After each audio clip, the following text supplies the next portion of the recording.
Kisah tragis menimpa ibu muda bernama Mahendra Intan Melinda yang merupakan seorang pemilik usaha kedai ayam goreng di Bekasi.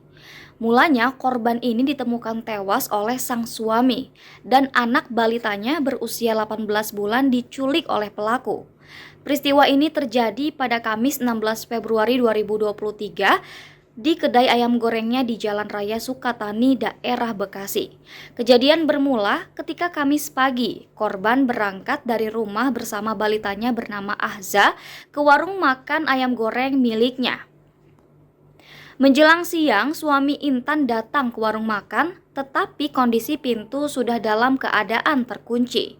Lalu suami Intan meminta mengabari ke orang tua istrinya. Mereka kemudian membuka pintu warung makan dengan kunci cadangan.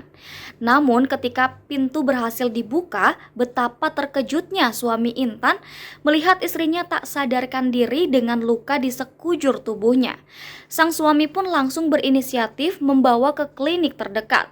Tetapi ketika di klinik, korban sudah dinyatakan meninggal dunia dengan luka akibat hantaman benda tumpul di kepalanya.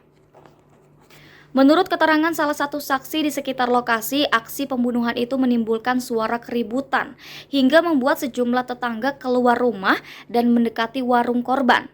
Pasalnya, bos ayam goreng itu sempat berteriak meminta pertolongan. Namun kepala korban kembali dihantam menggunakan tabung gas 3 kg. Mengetahui ada warga yang mendekati warung, kedua pelaku berjalan keluar dan mengatakan kepada tetangga bahwa keributan itu disebabkan karena adanya ular. Pelaku berjumlah 2 orang bernama Hari Kurniawan dan seorang anak di bawah umur berinisial MA sempat kabur setelah membunuh korban sambil membawa anak balita korban. Polisi pun menemukan anak korban yang sempat diculik di sebuah pos ronda di daerah Subang. Kabarnya kedua pelaku baru 5 hari bekerja di kedai ayam goreng milik korban. Tak hanya menghabisi nyawa korban, pelaku juga mengambil ponsel dan uang senilai 950.000 milik korban. Setelah dilakukan pemeriksaan, akhirnya terkuak motif kedua pelaku melakukan hal keji itu kepada bosnya sendiri. Pada 3 hari pertama bekerja, pelaku merasa mendapatkan perlakuan dan perkataan yang tidak mengenakan dari korban.